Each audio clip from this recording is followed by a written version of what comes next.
Hey, I've got 6 questions here for you guys for my Bribob Q&A, and let's get right into it. So number 1, how do you push past the fear of not being good enough? And to that, I would say 2 things. 1, opinion makes it so. So you're looking at your art and you're deciding, this isn't good enough. So why are you deciding that? And number 2 is understanding how fear works, and that when you fear something, you're giving control over to something else.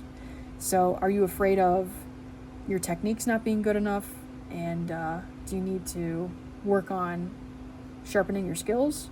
Or are you afraid of other people judging you and you're letting that hold you back? And you need to decide for yourself how much other people's opinions matter to you. That's my advice.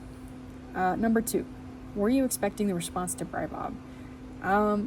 Yeah, the first chapter of Bribob was really shocking because it was an overnight success and people reposted it on Twitter, and it immediately got millions of views, and it was just crazy. So it was immediately a success, and I was like, okay, I got to make a game plan for this because I've got something here people like, and I want to make something out of this. Number 3, where did the Bribob ship come from? So I was doom scrolling, and I just happened to find someone had shipped Brian and SpongeBob together. So I'll put the clip here. I'll play it here. I'm SpongeBob. I'm SpongeBob. You stole that from me. SpongeBob. Now I'm not gonna find. SpongeBob. I'm SpongeBob. I'm SpongeBob. You stole that from me. SpongeBob. You stole that. That's the whole inspiration for the ship. How long will I continue Bribob?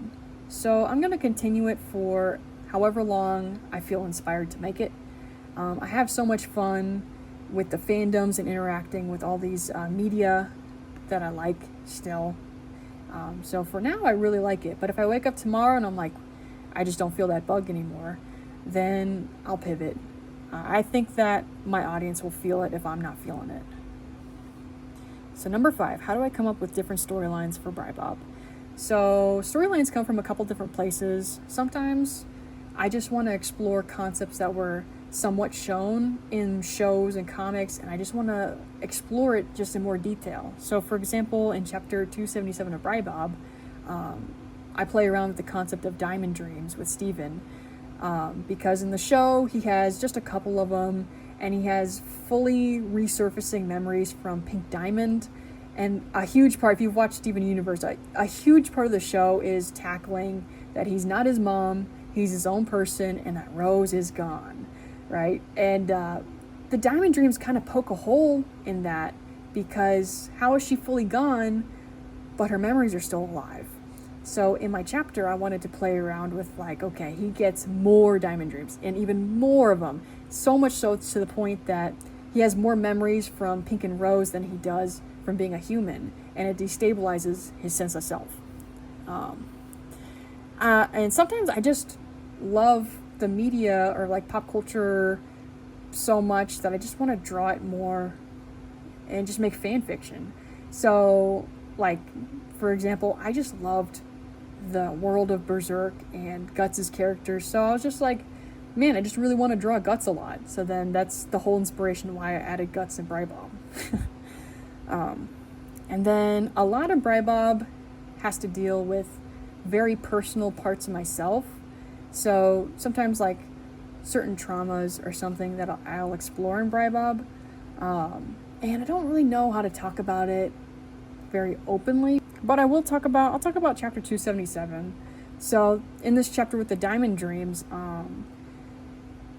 there's a really sad moment with Garnet. So Garnet looks into the future and she sees that Steven is only going to deteriorate further, and she has to sit him down and say like, hey, you can't outrun this. You're going to die. And Steven kind of, solemnly accepts that fact and cries himself to sleep. And so that was based on some really extreme medical malpractice I had as a kid. I'll make this short and sweet, but I was given antibiotics I was allergic to, and no one knew that was the cause. But these antibiotics would cause my skin to break out and cause more infections, which would require more antibiotics. And it was a really nasty cycle where my body was breaking down in real time, and I was given tons of steroids and like even chemo at one point, and just a bunch of crazy stuff to try to figure out what was going on. And so as a kid, I had to tackle the concept of death pretty early on, and some of the conversations I would have with doctors and my parents about us trying to figure out what was going wrong. And one of the things I remember pretty clearly was just like, and it was said with love, but like, Iris, your body is just, you must have just been born this way, and there's nothing we can do. We're trying, we're going to the doctors, but like, you got to accept that this is just your reality, and your body's going to break down, and that's going to be your life. And so I wanted to have Garnet cry in that scene because it's about my parents crying, like, and I wanted the reaction Stephen has to Garnet relaying this information to him about the future. It's directly tied to how I took in this information about my body breaking down and dying, and just accepting it. Like, you know what, up until 13, 14, my body was working just fine, and I guess things just happen, or my genetics are failing or something. I think, and so the way he says, yeah, I guess it makes sense, is based on my acceptance of what was going on when I was a kid. And when Stephen cries himself to sleep in that scene, it was based on me actually crying myself to sleep as a kid and asking, like, why now? Why was I born this way? Why is this happening? And I think people could really feel it. They could feel that it was a heavy chapter. And I don't know, I was pretty happy with the reception to it, even though it's really sad.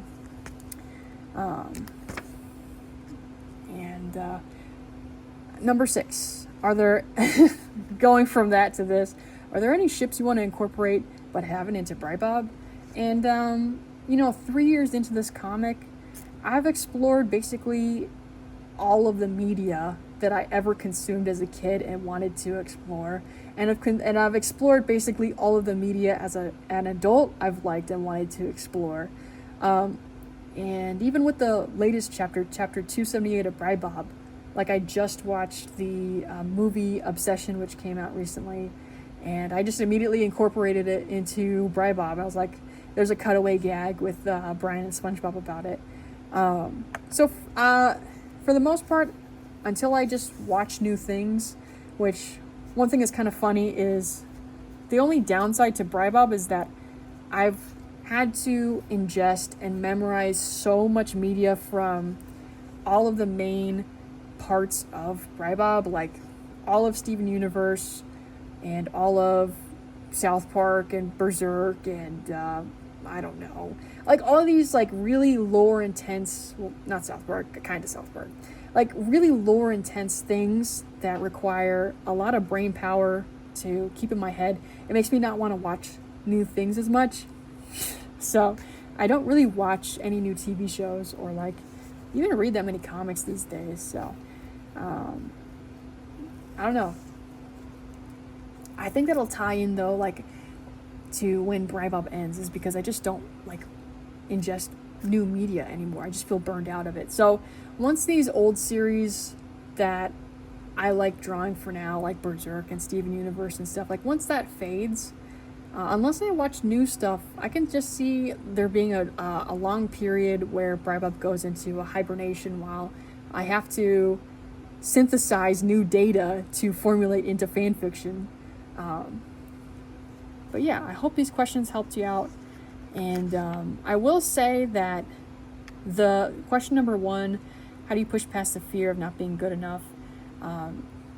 Even though I've come a long way from when I was younger, I still have that fear from time to time, but it's how you channel it and how you tackle that. And what I give control over to what fears me is losing my audience. I work really hard to try to keep my numbers up on my socials because I want to be an artist and I want to make money from my art, and I don't want to give that up so badly that if people unfollow me, I really sweat about it and I want to keep them.